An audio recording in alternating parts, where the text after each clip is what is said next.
Okay, really quick video. I'm seeing very little stuff online about this, and I need to write about this and talk about it later. I can title this video "In Support of Private Prison Contractors." It's for clickbait, but what I really is in support of proper incentives for these private prison contractors. In the same way we did not let the government just run utility companies at the turn of the 19th and 20th century, whenever many other rich countries were doing this, we kept it with private contractors. However, 100 years ago, if you would have said, we're going to give, Exxon or who at Exelon, incentives for people to use less energy, they would have laughed at you. We're going to give them incentives to be more energy efficient, to consume less energy, and to consume it from certain sources that don't emit as much carbon and methane.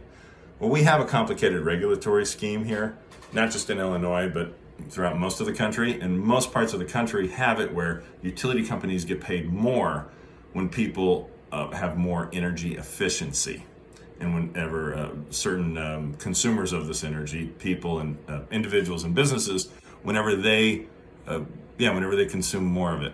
So that same principle, or whenever they consume less of it, rather, that same principle can be applied to private prison contractors.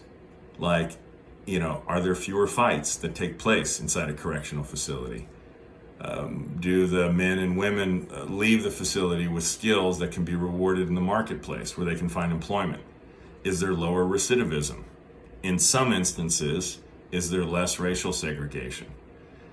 These are all things that you can measure easily, and don't get me wrong, there's a way to game the system. There's a way that utility companies game the system, or healthcare providers game the system. After the Affordable Care Act, private health insurance definitely got regulated in a much different way, and you could argue in a lot of ways they're kind of like they're kind of like a government regulated utility.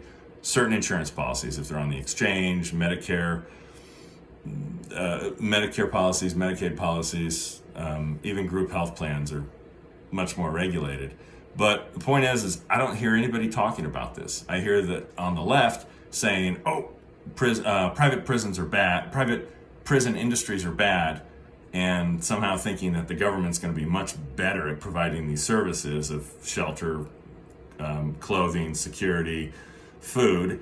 In some instances, I'm sure that's true. And then I hear it on the right saying, no, we need to maintain these private prison contractors. I don't hear there being nuance. So maybe I need to write about it. Maybe I need to talk about it some more. But why can't we incentivize private prison contractors to have it where prisons are of a certain atmosphere, and that will ultimately lead to better rehabilitation? To quote Charlie Munger, show me the incentive, I'll show you the outcome.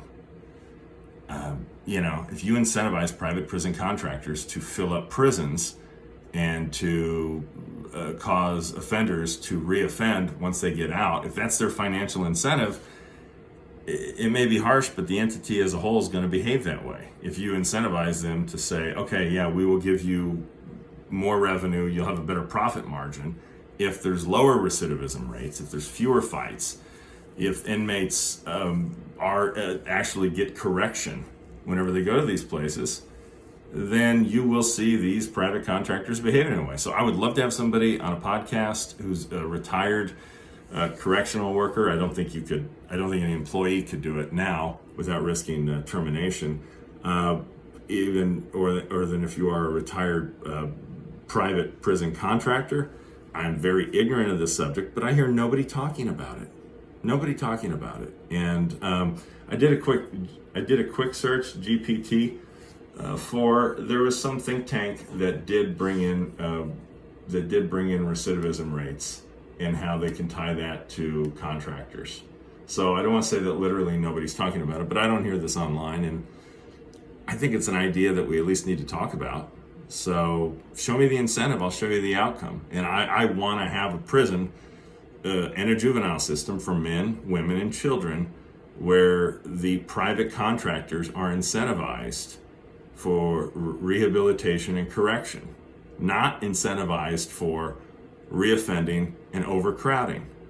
I mean, it's morally, it's the right thing to do. I don't think you can argue otherwise in almost most situations. And I think practically this is a good way we can get a high return on our dollar when done properly. Okay, no more about this.